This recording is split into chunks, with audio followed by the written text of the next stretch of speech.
Сәлем достар, қалайсыздар? Бүгін Құдай қаласа мини курстың 4-ші сабағы. Бүгін основном сабақ көбінесе әріден қозғап кішкене түсініктеме түсіндіріп өтейін біраз нәрсені. Енді біздер 1-ші, 2-ші, 3-ші сабақта толыққанды сеансқа және сеанстың алдында оны осознать етуге, түсінікке толыққанды көңіл бөлдік. Енді бүгінгі сабақта да тағы да бір басқа қырынан көріп, сосын уақыт қалса тағы да бір сеанс жасайтын боламыз. Техникалар берем, сосын ақшаға байланысты. Ол техникалар енді біраз жерлерде жұмыс істеген, көптеген адамдардың өз пайдасын көрген, соны алғаннан кейін соны сіздерге де ұсынайын деп отырмын. Енді әркім әрқалай түсінеді ғой, енді оны өздеріңіздің ыңғайларыңызға қарай қолданасыздар кез келген техниканы. Просто бұл жерде кез келген техниканы сеніммен қолдану керек и сезіну керек. Сол кезде ол кез келген нәрсе жұмыс жасайды. Енді мұндайға көп жағдайда адамдар не үшін өзгермейді, не үшін қайтадан бұрынғы сарын несіне түсіп кетеді. Көрдіңіз бе, мен қазір сіздерге осы мини курсты 30 000 теңгеге беріп жатырмын ғой. Бірақ негізі бұның ішіндегі құндылықтар сабақтары негізі 1 миллион, 2 миллион теңгенің айналасындағы өзімнің алған техникаларым сіздерге толыққанды беріліп жатыр, бар жоқ 30 000 теңгеге. Енді алдағы уақытта бұл бағада болмауы мүмкін. 100 000 теңге болуы мүмкін, болмаса 200 000 теңге болуы мүмкін деген сияқты. Өйткені адам әр нәрсені көріп, әр өзін зерттеп, тереңіне үңілген сайын осознание түсінік қалыптаса береді. Сол кезде өзі әр нәрсенің құндылығын түсінеді. Және де бұл құндылығын түсінгеннен кейін, құндылығын түсінбейтін адамдарға оны беріп қажет емес екенін түсінесіз.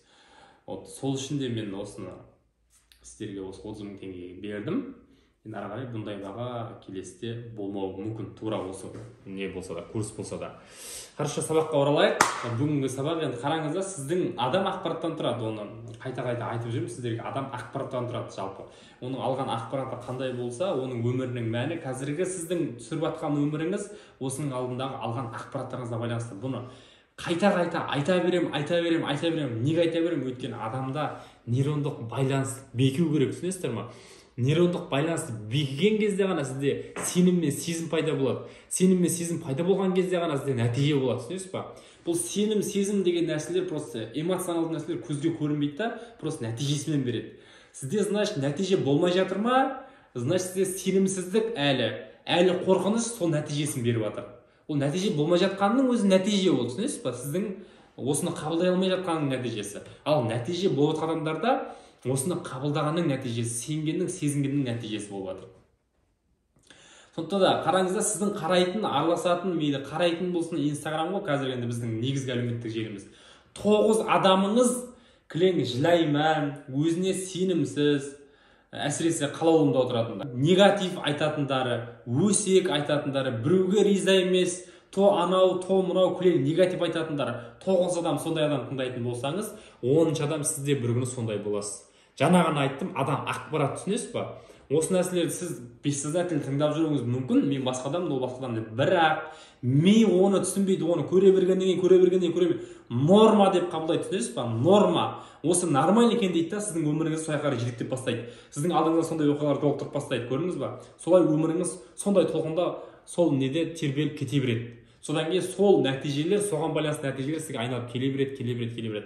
Ал егер сіздің көретін адамыңыз, тыңдайтын адамыңыз 9 адам егер позитив айтатын, өзіне риза, басқа біреулермен шаруасы жоқ, үнемі өзін дамытуға бір кемшілік болса, өзінен іздеуге тырысатын 10 адамды сіз бақылап, қарап, солармен араласатын болсаңыз, 9 адамды, яғни сіз 10-шы, сіз міндетті түрде сіз де сол волнаға тербеліп бастайсыз.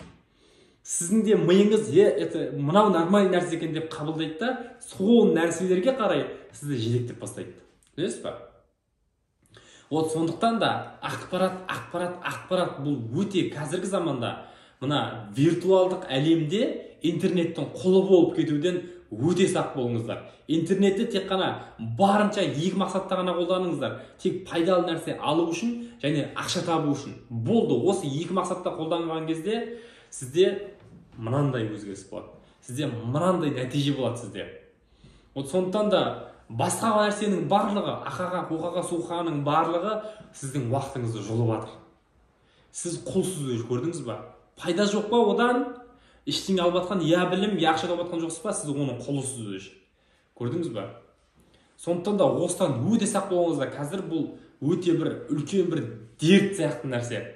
Барынша қалған уақытты офлайн өткізуге тырысыңыздар. Пайдалы ақпаратты алыңыздар да, ақша табыңыздар интернеттен, бірақ өмірлеріңізді офлайн өткізуге, біреумен кездесуге, спортқа шығып жүгіруге, таза ауада жүруге. Міне осы нәрселер бізге жетіспейді қазір. Мидың дамуына да жетіспейді, өзіңізді сенімді сезінуге де жетіспейді, ерік жігеріңізді күшейтуге де осы нәрсе қажет, түсінесіз ба? Және өміріңіздің сапасын арттыруға да осы нәрселер бізге жетіспейді. Осы нәрселер өте қажет қазіргі таңда. Вот денсаулығыңызға да осы нәрселер қажет. Вот сол кезде сіз ағырай дамисыз. Пайдалы ақпаратпен ақша тапқан кезде қалған уақытты офлайн өткізіп, дұрыс нәрсеге жұмсаған кезде офлайн кездесуге басқаға, сіздің өміріңіздің сапасы, мәні осы нәрселермен артады, осы нәрселермен өлшенеді. Сондықтан ақпарат бұны түсініп алдық, сосын мақсат қою деп жатамыз, алдыға бір цельді дұрыстау керек. Адам өзіне қойған нәрсені дұрыстап не істеу керек. Дұрыстау деген қалай ол? Просто так ол машина, көп ақша деген қалай осыны? Қандай өлшемде ол? Білесіз ба? Қандай өлшем? бір жәшік ақша ма? $100,000, $100,000 қанша пачка тұрады? Вот қанша жәшік тұрады? Салмағы қанша? Білесіз ба? Объеммен сөйлеп, сезініп, объеммен сезінген кезде ми асылай кетеді. Басқа оны машина алам, үй алам, ақша, көп ақша болса сан жоқ, сезім жоқ, оны қалай келетінін істейтін. Ол кезде ми оны түсінбейді. Қараңыз да, сіз кез келген бір нәрсені жасау үшін сіз оны білуіңіз керек та оны. Сіз элементарный тамақ жасау үшін сіз оны тамақты қалай жасайтынын, не қосатынын, қандай тамақ екенін толыққанды білуіңіз керек. Сіз бір кішкентай қызыңызға барып, мысалға, кішкентай ештеңе тамақтан хабар жоқ адамға барып, тез маған мына тамақ жасап бер, лагман жегім келіп тұр, дәл қазір маған 1 сағат уақытың бар, жасап бер десең, ол бұрын жасап көрмеген, оны білмейді оны.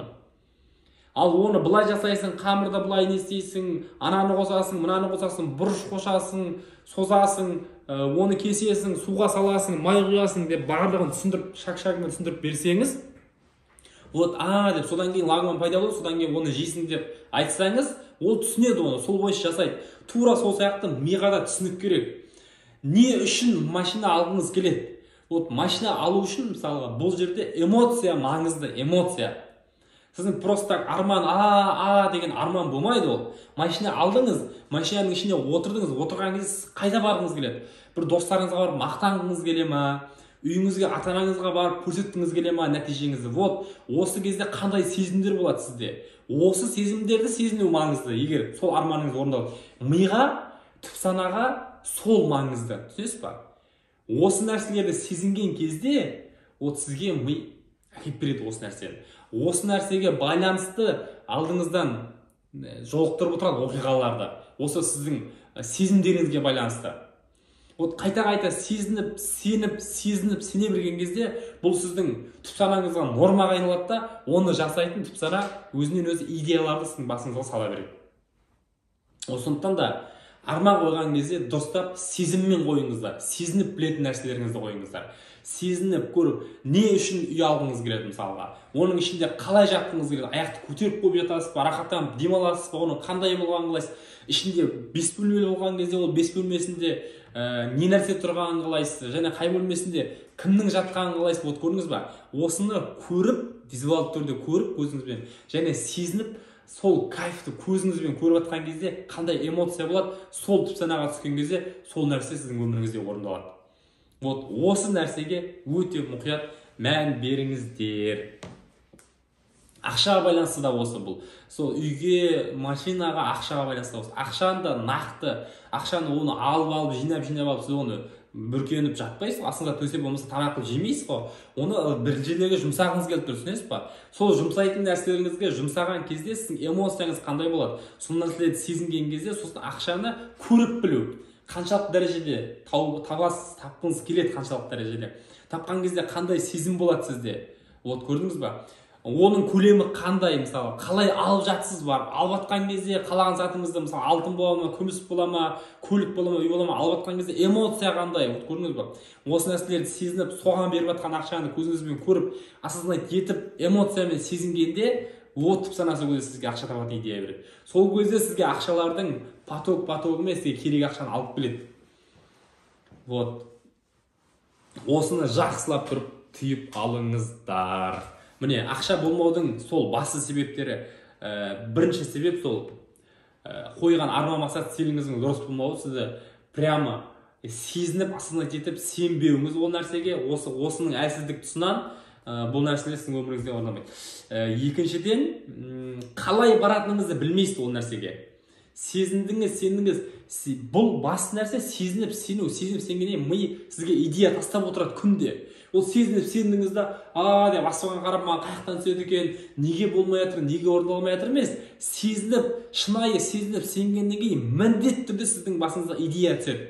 Идеялар дың түсе береді, соған байланысты, сол сезімдерге байланысты. Сол идеяны ұстау керек сізге. Көрдіңіз ба? Сол баратын жол ол жаққа. Сол идеяны ұстайсыз, сол идеяны іске асырасыз, өзі соған қарай қадам жасайсыз. Сосын үшіншіден, құндылығын сезінбеу, ол нәрсенің құны, маңыздылығы сіз үшін өте жоғары болу керек. Үшіншіден, осы құндылығын сезіну керек. Сіздің ол ақша таппай жатқаныңыздың себебі, төртіншіден, мышлениеңіз тарылып қалған сіздің.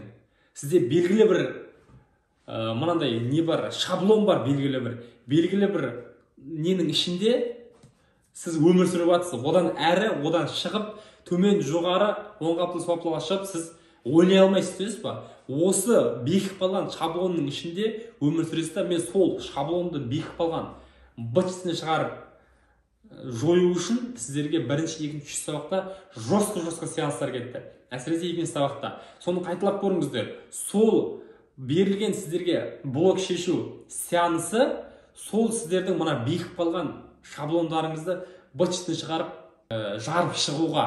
Жарып шыққаннан кейін сіз идея да пайда болады сізде. Сіз сенім пайда болады. Және де сол нәрселерді сезіне алатын сезім пайда болады. Осы нәрселер үшеуі пайда болғаннан кейін сіздің түп санаңыз соған байланысты алдыңызда нәтижелерді бере береді. Осыны жақсылап түйіп алыңыздар. Сосын ақша жинауға байланысты. Қараңызда, сіз ақша жинауыңыз мүмкін. 1 миллион жинауыңыз мүмкін, 5 миллион жинауыңыз мүмкін, 10 миллион жинауыңыз мүмкін. Бірақ ол нәрселерді барынша болмайтын нәрселерге салмаңыздар. Болмайтын нәрсе деген ол, сіз тырнақтап тұрып жиясыз, оған үй алып жібересіз, үйге жетпейді, 10 миллион теңге үстіне тағы 10 миллион, 20 миллион теңге қарыз алып, оны үйге саласыз да, сосын бітті, одан ми, үй алды, болды, одан ми қатты бір мағына көрмейді. Бәлшара қарай бірдеңе істеу үшін қайттан нөлден бастау керек болады. Қайттан нөлден бастап жинау керек болады. Или ол қарызды өтеу керек болады. Содан кейін сіз ары қарай миыңыз одан бір эмоция, жағымды эмоция алмағаннан кейін сіз наоборот кете бересіз. Сізде мынандай болу керек. 10 миллион теңге, 5 миллион теңге қолыңызда бар ма? Қайтсем, осыны 2 миллион теңгеге айналдырам. 1 миллион теңге болса, 2 есе. 10 миллион теңге болса, мынаны қалай 15 миллионға или 20 миллион теңгеге айналдырам. Ұялам емес. 20 миллион теңге айналдырам деген сізде не болған кезде, сіз алға шабыттанасыз. Бірден ашасыз. Ол үй не деген сіздерге қалай ауыр дей ме, жеңіл дей ме білмеймін. Бірақ 50-100 миллионнан асқаннан кейін барып ойлануға болады. Қандай үй алсам болады, қай жерде тұрсам болады, қандай үй маған ұнайды деген нәрселерді оборотыңыз 100 миллион теңгеден асқаннан кейін барып ойлансаңыз болады. Енді бұл миллионерлердің мышлениесін сіздерге қалай тиетінін білмеймін, ауыр тие ме, жеңіл тие ме, бірақ бастысы осы. Ең бастысы сіз 10 миллион 20 миллион теңгеге ол нәрсеге құйып тастау емес, 10 миллион 20 миллион теңгеңізді қалай 2 еселеудің, қалай 3 еселеудің жолдарын білімге құясыз ба, оны өзіңізге дамытуға құясыз ба, сол кезде миыңыз мағына көреді да, дальше ары қарай сіз кете бересіз. Ақша деген ол энергетика, түсінесіз ба? Ол қағаз болғанымен көзге көрініп тұрған. Просто энергетика. Сіз энергетика шығару арқылы, ойларды дұрыс ойлау арқылы, сезіну арқылы, сену арқылы сол ақшаны сіз өзіңіздің реалдығыңызға, сіздің өміріңізге тартасыз толыққанды. Осы нәрсені жақсылап тұрып түйіп алыңыздар. Негізі адамда ең құнды нәрсе ол уақытта емес, басқада емес, энергия құнды. Энергия ол қараңызда, бір энергия, қалай айтсам болады, бір түсіп тұрған жарық сияқты, қараңғы сәуледе түсіп тұрған жарық сияқты. Вот көрдіңіз ба, сіз сол жарықты қайда түсіресіз, сол жерден сіз көре аласыз, сол жердегі нәрселерді, түсінесіз ба, анық көре аласыз. Сол сияқты тура міне, мысалға сіз ақшаға түсірдіңіз ба, ақшаны көре аласыз, қалай алуды керектігін білесіз, оны көргеннен кейін, түсінгеннен кейін, көрдіңіз ба. Ал дұрыс емес жоқшылыққа, айдалаға, басқа нәрсеге түсірдіңіз ба, қай нәрсеге түсірдіңіз, энергия бағытына байланысты сіз сол нәрсе сіздің өміріңізде күшейеді, сол анықтала түседі, соның техникаларын жосқы толыққанды біліп бастайсыз. Сондықтан да энергетиканың бұны үнемдеу, энергетиканың далаға кететін көздерін бітеу, гештальтты жабу, яғни оған сіздерге техника бердім. Бүкіл ойыңызда жүрген біреуге ренжу, біреуге ашулану, біреуге бірдеңе айта алмау, біреуге өкпелеу, біреуге қарыз болу, соның барлығын дәптердің бетіне түсіріңіздер деп сіздерге тапсырма бердім. Вот сол тапсырманы жостко орындамаған болсаңыздар, қайтадан сол тапсырмаға кіріп орындаңыздар, орындағандар болса, күшейтіңіздер соны, күшейтіңіздер, ары қарай жалғастырыңыздар. 500-800-ге дейін соны жаза беріңіздер. Вот оның жазу техникасын барлығын сіздерге жібердім аудио записпен. Прямо міне біреуге ренжідім, ол ренжуді мен қаладым. Дәл оны денемнен, ойымнан өшірем дәл қазір. Оған кеткен энергиямды, назарымды, ниетімді қайтарып аламын. Все болды. Ол энергетика, назар, ниет өзіңізге керек. Ол ақша табуға керек.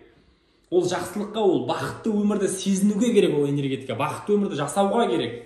Вот көрдіңіз ба? Сол үшін де энергияны барынша үнемдеңіздер, дұрыс нәрсеге фокус қойыңыздар, дұрыс нәрсеге бағыттаңыздар энергияны. Вот сол нәрсе маңызды, ең маңызды. Сосын қарыз болған кезде біреуге бір минуста жүрсеңіз, ол қарызды ғана ойлай бермеңіз. Маған 200 мың теңге, болмаса 2 миллион теңге қарызбын деген нәрсені ойлай берсеңіз, ми сол нәрселерге қарай сізді жетелей береді. Түпсана ол сондай, сол нәрсеге сіздің ойыңызға, қарызды сезінген кездегі эмоцияларыңызға байланысты оқиғаларды алдыңыздан алып келе береді. Сіз былай ойлайсыз, мен 2 миллион теңге табыс табуым керек. Болмаса 3 миллион теңге табыс табуым керек. Вот көрдіңіз ба, қарыз емес, мен табыс табуым керек. Қалай табам? Вот көрдіңіз, тапқан кезде қандай эмоция болады, қандай сезім болады сізде? Вот, табатыныңызға сену, және сол нәрсені тапқан кездегі эмоцияларды сезіну, эмоцияларын сезініп, қуанып атқан сезінген кезде түпсана сізге қалай болса солай идея береді. Сезінген кезде идея береді. Бұны сезінудің ең главный мақсатын айтып кетейін сіздерге. Сезінудің ең главный мақсаты сізге дұрыс идея беру. Сіз дұрыс емес эмоцияны, жамандықты, қарызды, банкрот, біреуге ренжуді сезіне берсеңіз, миыңыз сізге сондай идеяларды, сондай ойлар тастай береді, түсінесіз ба? Сосын соған байланысты оқиғаларды көре бересіз өміріңізде.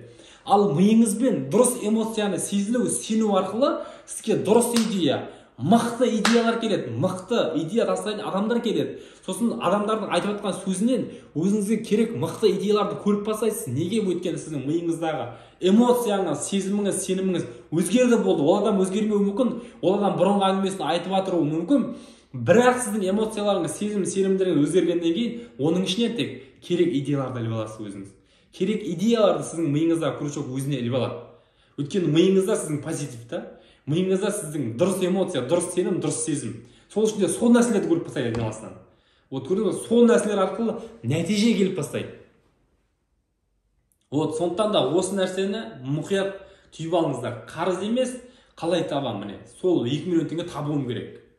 Вот көрдіңіз ба, тапқан кезде қандай сезімде боласыз? Болды, осы нәрсені істеңіз, сізге ақшаның табатын миллион көз ашылады, миллион идея келеді. Соны просто жасайсыз, болды.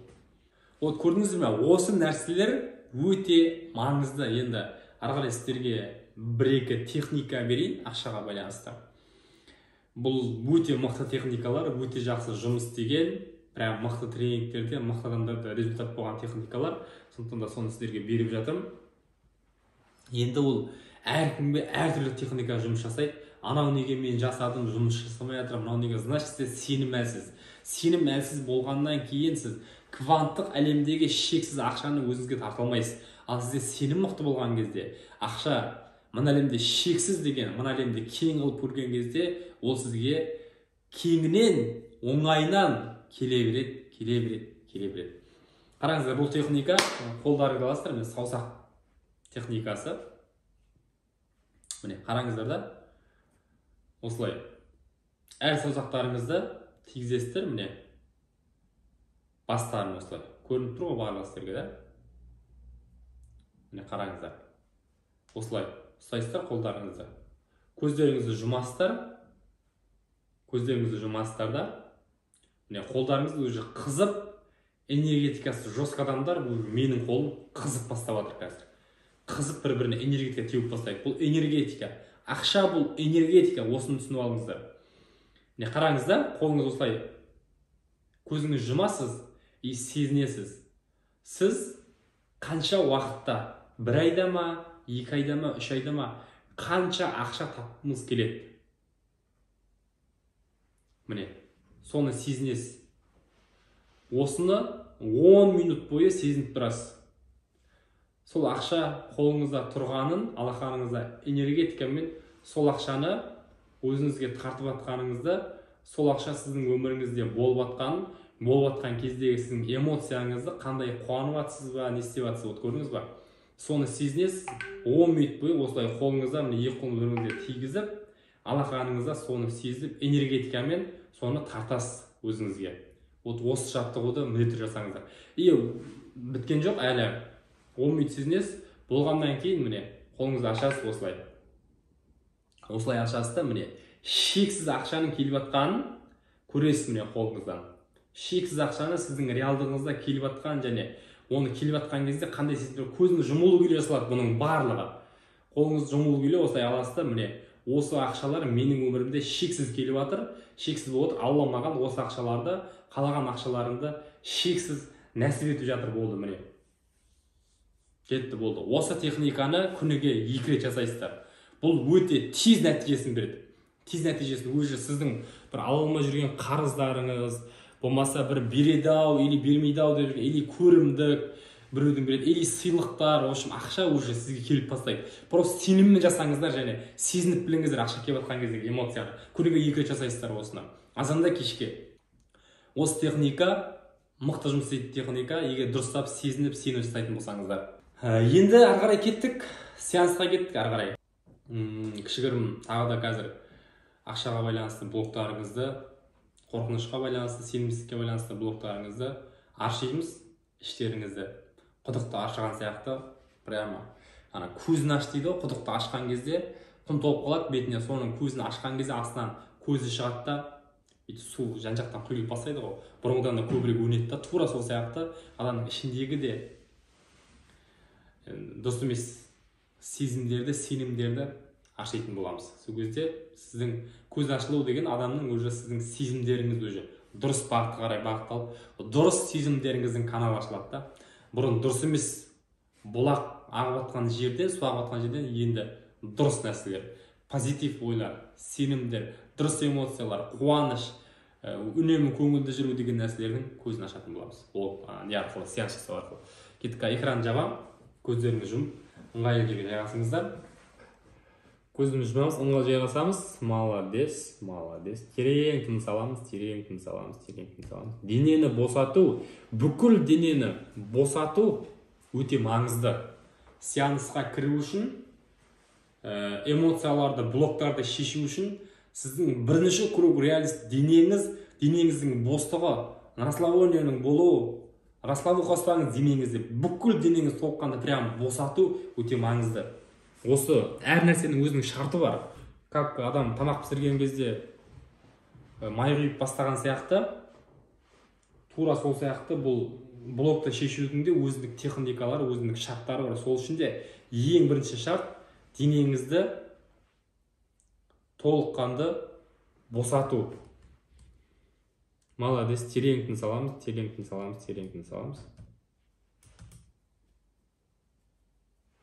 Ақырындап деміңіз шығарыңыз.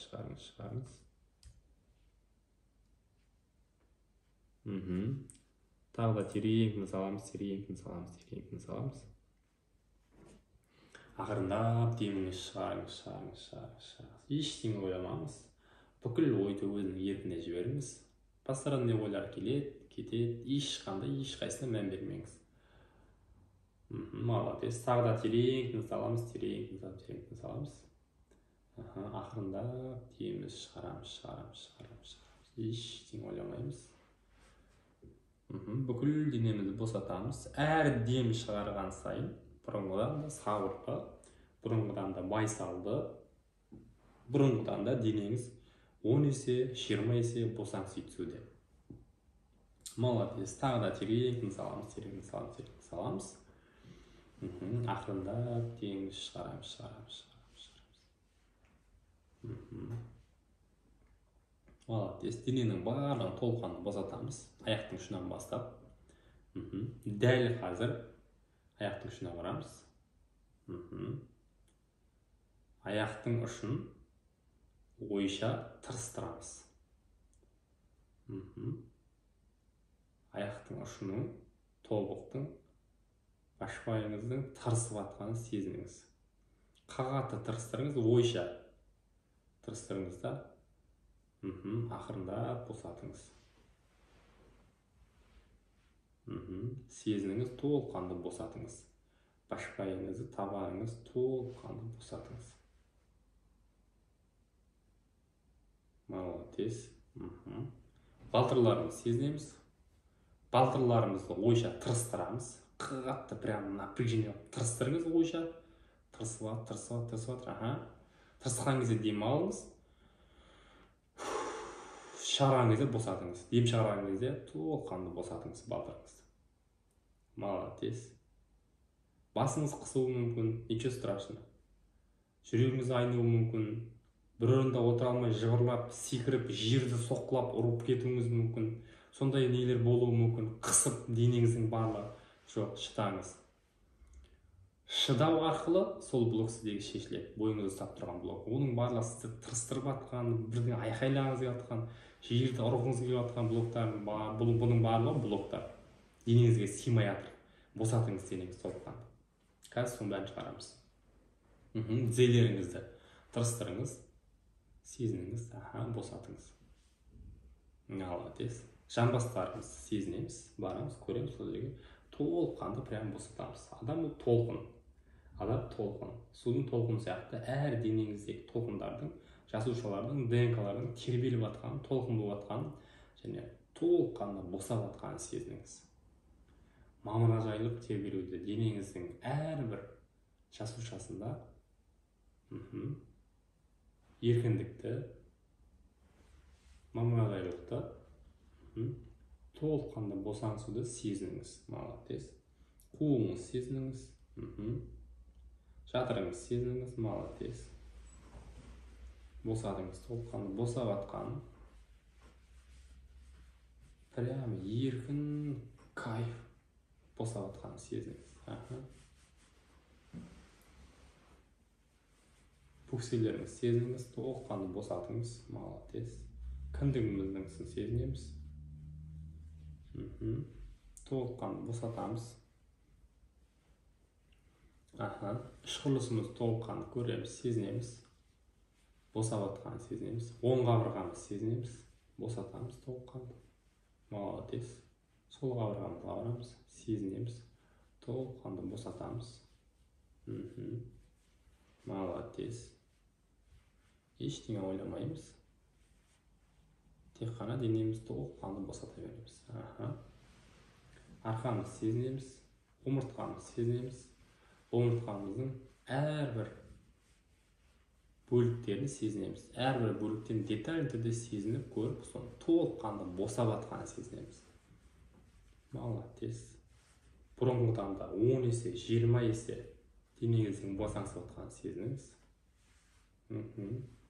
Молодец. Оң қолыңыздың саусақтарын сезініңіз. Ысып атқан, суып атқан.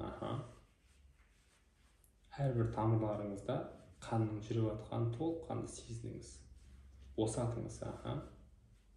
Шынтағыңыз сезініңіз, иығыңыз сезініңіз. Молодец. Толыққанды босатыңыз.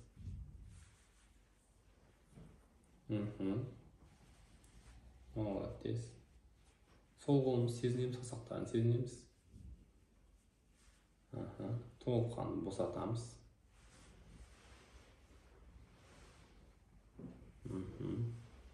Молодец. Сол қолымызды шынтағын сезінеміз. Иығын сезінеміз. Толыққанды босатамыз. Босаңсып атқанын сезінеміз. Әр дем шығарған сайын бұрынғыдан да 10 есе, 20 есе босаңси түсудесіз. Соны әрбір денеңізде клеткалармен сезініңіз. Мамыражайлықты, кереметтілікті, босаңсуды толыққан денеңізден толқын сияқты өтіп жатқанын сезініңіз. Молодец. Кеудеңіз сезініңіз. Босатыңыз. Мойныңызды, желкеңізді толыққан сезініңіз. Толыққанды босатыңыз. Ерніңізді, қызыл иегіңізді сезініңіз. Толыққанды босатыңыз. Тіліңізді босатыңыз. Таңдайыңыздан тіліңізді алыңыз. Жағыңызды босатыңыз. Кішкене ашып босатып қойыңыз жағыңыз. Молодец.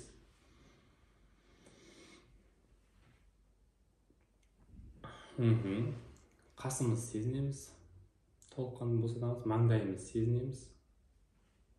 Толыққанды босаңсып отқанын сезінеміз. Молодец. Шашымызды, басымызды сезінеміз. Ақырында ашып кетеміз. Молодец. Дәл қазір бір жеріңіз ұстауы мүмкін. Или жүрегіңіз көтерілуі мүмкін. Или басыңыз қысылуы мүмкін. Ничего страшного. Молодец. Ұстамаңыз өзіңіз. Жылағыңыз келуі мүмкін. Құсқыңыз келуі мүмкін. Ешқандай да өзіңіз ұстамаңыз, шектемеңіз, шығара беріңіз. Қандай да бір сіздің бойыңызда бір ашуланатын оқиғаны ойлаңыз.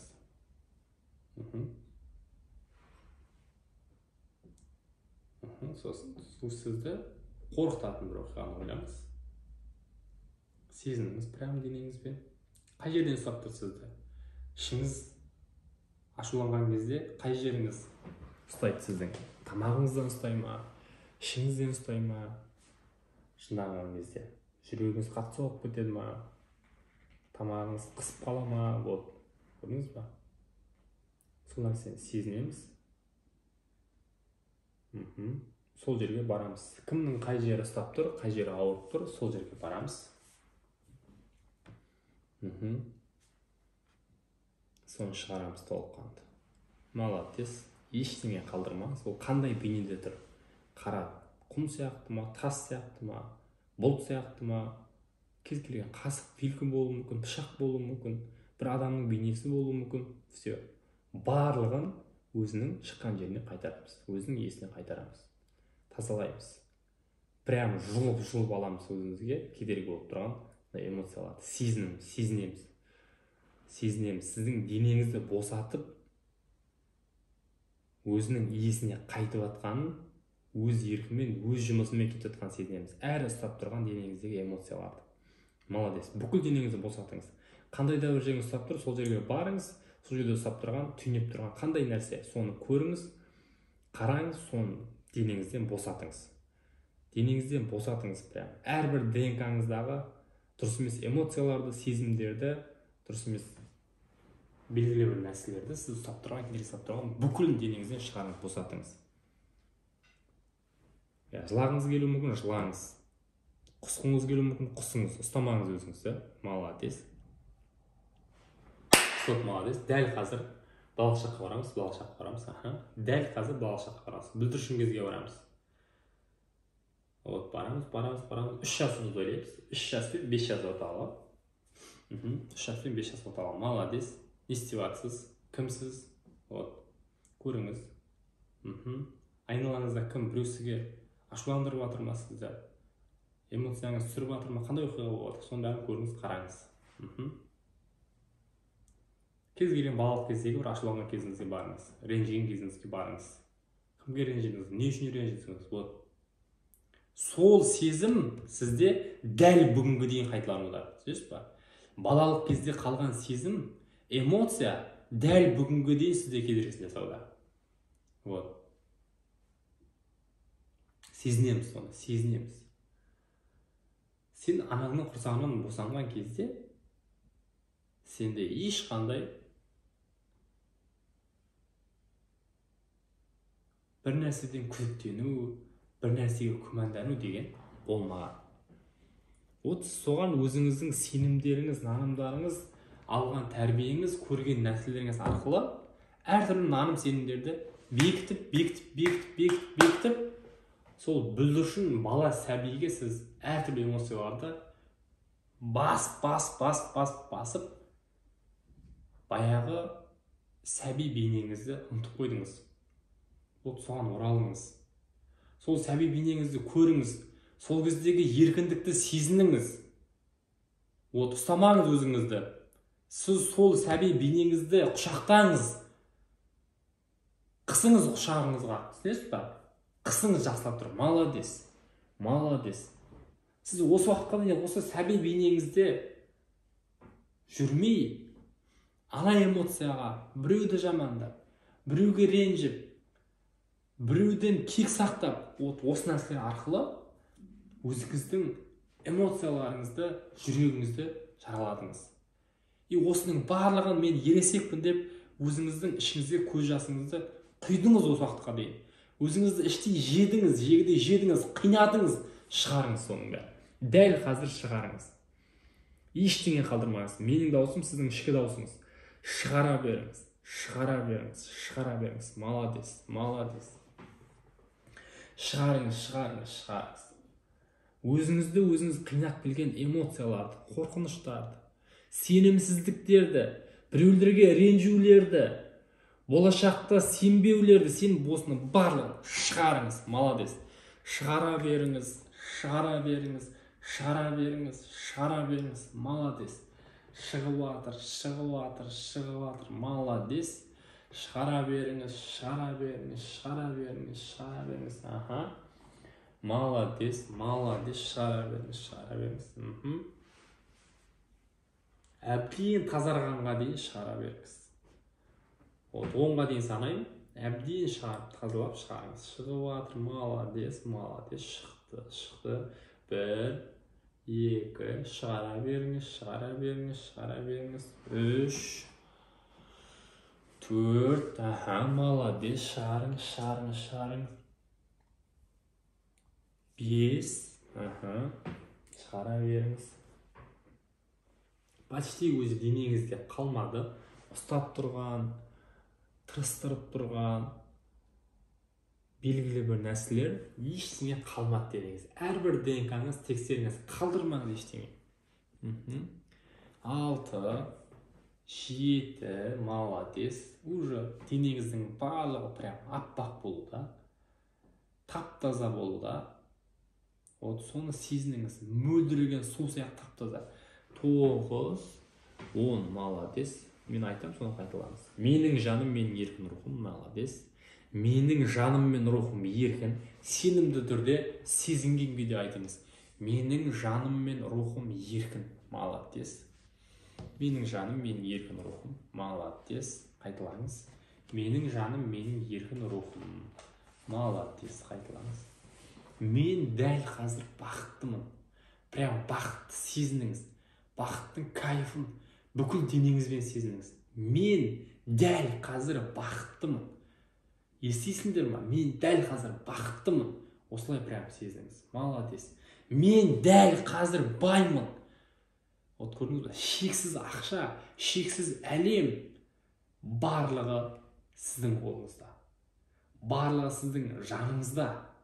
Барлығы сіздің қалауыңызбен. Көрдіңіз бе? Осыны сезініңіз, астына айтыңыз. Менің дәл қазір денсаулығым керемет. Ауырып жатқан адамдар болса, сезініңіз осы нәрсені. Денсаулығыңыз керемет болған кезде эмоцияңыз қандай болады? Денсаулығыңыз керемет болғаннан секіріп аспанға жылап атқаныңыз сезініңіз. Көзіңізге қуаныштан жасалып атқаныңыз сезініңіз эмоциясы. Менде дәл қазір маған керектінің барлығы бар. Молодец. Менің әлемімде, әлем сіздің әлеміңіз, сіз. Менің айтқаным заң деңіз. Прямо сезініңіз. Менің әлемімде нүктесін қойыңыз. Менің әлемімде менің айтқаным заң. Молодец. Мен ниет етем, оның барлығына жетем. Молодец. Сезініңіз прямо. Ниет етем, оның барлығына жетем. Менің қолымнан барлығы келеді. Мен мына өмірге бекерден бекер келген жоқпын. Прям қайталаңыз, сезініңіз соны. Менің реалдығымда, менің айтқаным, менің әлемімде, менің айтқаным заң. Молодец. Менің денем, менің жаныма бағынады. Денесі ауырып тұрғандар болса, денем ауру сезімін тоқтат деңіз, бұйрық беріңіз. Менің денем менің жаныма бағынады. Денемдегі ауру сезімдерін тоқтат деңіз, все болды. Вот, молодец. Менің ойым логика азынан кешке дейін. Негатив ойлар. Анандай ойлау, мынандай ойлау, тек қана жамандықты ойлау. Біреу звондаса, не айтайын деп жатыр екен, жаманға өйтемін. Біреу кетіп қалса, біреу ұрып қалса, дұрыс емес ойларды ойлау. Менің ойым деңіз, менің мына логикам менің жаныма бағынады. Менің қалауымды орындайды, менің ойла деген позитив ойларымды ойлайды, ойлама деген позитив, негатив ойларымды ойламайды. Осылай айтыңыз прям. Сезініңіз, менің ойым менің жаныма бағынады. Менің денем менің жаныма бағынады. Менің әлемімде, менің реалдығымда менің айтқаным заң. Біт, нүктесін қойыңыз. Молодец, молодец, сезініңіз. Молодец. Ешкімге ештеңе дәлелдемеймін. Қайталаңыз. Мен тәуелсізбін. Молодец. Менің қалауымды шектейтін нәрселердің барлығын бүкіл денемнен, ойымнан өшірем. Қайталаңыз. Бүкіл денемдегі миллиардтаған бөлшектерден өшірем. Төменгі және жоғарғы санамнан өшірем. Молодец, қайталаңыз. Адамзаттық ақпараттар орталығынан өшірем. Молодец. Отбасымның ақпараттар орталығынан өшірем. Молодец, қайталаңыз. Өшіп атқан ДНК-ңыздың керемет көңіл күйден, позитивтен, бақыттан, табыстан, қуаныштан айқайлап атқан ДНК-ңыздың сезініңіз әрбір клеткаңызбен. Молодец. Мен азатпын. Мен қалай бармын, солай өмір сүрем. Все. Қалай бармын, солай өмір сүрем. Молодец. Молодец. Сезініңіз. Бақытты сезініңіз. Керемет ғажаптықты сезініңіз. Шексіз ақшаны сезініңіз. Вот, мына әлем сіз болсаңыз бар, сіз жоқ болсаңыз жоқ. Сезініңіз сол. Молодец. Сезіне беріңіз, сезіне беріңіз. Сол сезімді күшейтіңіз. Сол сезімді күшейтіңіз. Күшейте беріңіз, күшейте беріңіз, күшейте беріңіз. Молодец. Кереметтілікті, ғажаптықты күшейтіңіз. Әрбір клеткаңыздың, әрбір ДНК-ңыздан кайфты сезініңіз. Ғажаптықты сезініңіз. Молодец. Молодец. Сезіне беріңіз, сезіне беріңіз, сезіне беріңіз, сезіне беріңіз. Молодец. Прямо кайфпен өмір сүріп атқаныңыз. Барлығы жетеді. Сіздің қалауыңыздың бүкілі орындалып атқан сезініңіз. Эмоциясын сезініңіз.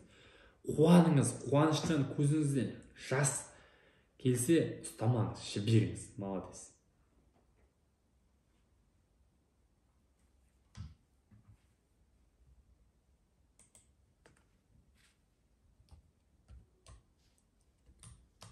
Молодец. Сол сезімді сезіне беріңіз, күшейте беріңіз, күшейте беріңіз.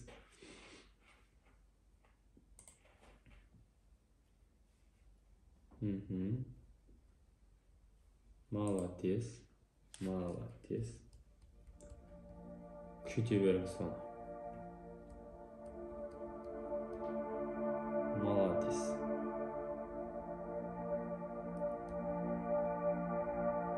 Он минут бойы сол сезімді сезініңіз, күшейтіңіз. Молодец. Сезіне беріңіз, сезіне беріңіз. Кайф. Өмірдің кайфын. Кайфты әрбір ДНК-ңыздың, клеткаңыздың сезініп атқанын көріңіз. Бұл өмір ғажап. Бұл өмірге сіз тек қана бақытты болу үшін, тек қана бай болу үшін, тек қана дұрыс эмоцияларды өзіңіздің өміріңізде болдыру үшін келдіңіз. Соны сезініңіз. Молодец.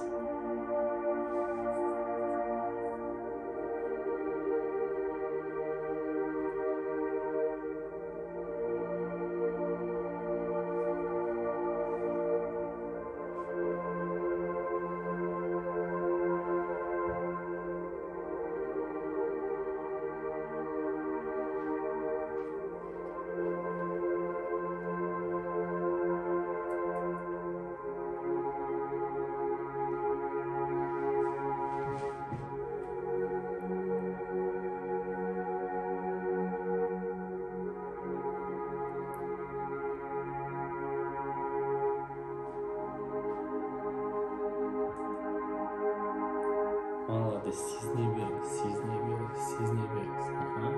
Күшейтіңіз, кайфты сезініңіз. Бүкіл көз алдыңызда тек қана позитив, тек қана қалаған ақша, қалаған үй, қалаған яхта, қалаған машина, қалаған адамдар қасында. Сол сезімді күшейтіңіз. Молодец, сезіне беріңіз, сезіне беріңіз, сезіне беріңіз.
Молодец, молодец. Сол керемет бақытты, керемет табысты,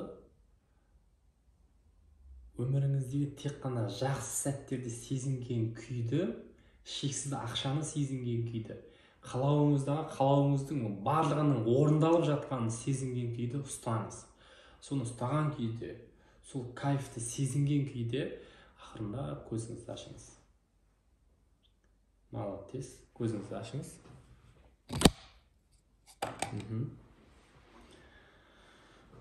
Бірден қозғалмаңыз. Молодец. Құттықтаймын сізді. Өте керемет сеанс болды. Біраз блоктарыңыз шешілді. Шешілмеген жандар болса, қайталаңыздар. Мына бүгінге дейінгі сабақта қайсысы бұл әркімге әртүрлі нәрсе әсер етеді. Мен жеке сеанс қабылдайтыным әркімге әртүрлі техникалар әсер етеді. Сол үшін де жеке сеанста оның барлығы жұмыс істейтін техникалар арқылы біз сол адаммен жеке жұмыс жасау барысында соны толыққанды ашып, толыққанды шешетін боламыз. Ал бұл жерде көппен бірге болғаннан кейін, мына сабақтардың ішінде қайсы сізге жұмыс істеп жатыр, қайсы сізге жестко әсер етіп жатыр, соны қайталап тыңдай беріңіз. Соны қайталап тыңдай беріңіз, тыңдай беріңіз, тыңдай беріңіз. Мынандай өзгересіз. Барлық тапсырмалар берілді сіздерге техникалар берілді, соны қайталаңыздар, соны жасаңыздар. Бағана осы сеанстың алдында берген ақпаратты қайталап көріңіздер. Қайталап көріңіздер, ертең 48 сағаттан кейін, 21 күннен кейін, ертең мына сабақтың барлығы жабылады, все болды. Гештальт жабылады сіздермен бірге. Сол кезде қайтадан бұрынғы күйлеріңізге түсіп кетпес үшін бұл мида ақпараттың шаблондарын мықтылап бекітіп алыңыздар. Ал мықтылап бекітіп алудың бір-ақ нәрсесі ол қайталап көре беру керек. Сөйтсе сенім күшейеді, сезім күшейеді, нәтижесі өміріңізден көрінеді. Осы сабақтың негізгі несі осы сіздің сеніміңізді, сезіміңізді, дұрыс сезімдеріңізді, сенімдеріңізді күшейтуді сол арқылы сіздің өміріңізге дұрыс нәтиже алып келу болды. Осыны основательно түсініп алыңыздар да, осыны қолданып пере беріңіздер. Молодец, сіздерді құттықтаймын. Керемет, суперсіздер, барлығыңыз суперсіздер. Барлығыңыз бекерден бекер бұл курсқа келген жоқсыздар. Жалпы бұл өмірге бекерден бекер келген жоқсыздар. Сондықтан да өздеріңіздің осы 30 000 теңге біреуіңізге көп, біреуіңізге аз енді мен өзім бұл жерде манағаны айтып кеттім. Қанша миллионның білімі беріліп жатыр осы жерде, өзіміз практика бұл жерде жасағаным, жұмыс істегендерім ғана беріліп жатыр сіздерге. Сондықтан да бұл сіздердің өте бір керемет нәрсеге жасаған қадамдарыңыз. Былайша айтқан кезде ол өмір, ол осы бір нәрселерді осознать етіп білу арқылы өмірдің мәніне күшейеді. Өмірдің ғажаптықтарын бір нәрсені білу арқылы түсінесіз. Вот көрдіңіз ба? Енді осы нәрселерге әрекет жасау. Әрекет жасау неден басталады? Бірінші, адамның ойы, сенім мен сезімі күшейген кезде тағы бір миыларыңызды жаңартып өтейін. Сенім мен сезім күшейген кезде идея келеді, сол идеяны алыңыз да әрекет жасаңыз. Все. Мыңғырық ойланбаңыз, анау қалай, мынау қалай. Логиканы тоқтатыңыз. Миыңызға келді ма? Болмайды деген нәрсе жоқ. Анау жасап жатыр, мен қаяқтан жасай, болмаса анау жасап еді, банкрот болыпты. Әркімнің өзінің жасаған әрекетіне байланысты нәтижесін міндетті түрде алады. Сондықтан да ойларыңызды, эмоцияларыңызды түзеңіздер да вперед тек қана тоқтамаңыздар, вообще тоқтамаңыздар. Пока-пока, бүгінге сабақ осы. Келесі сабақта көріскенше аман сау болыңыздар.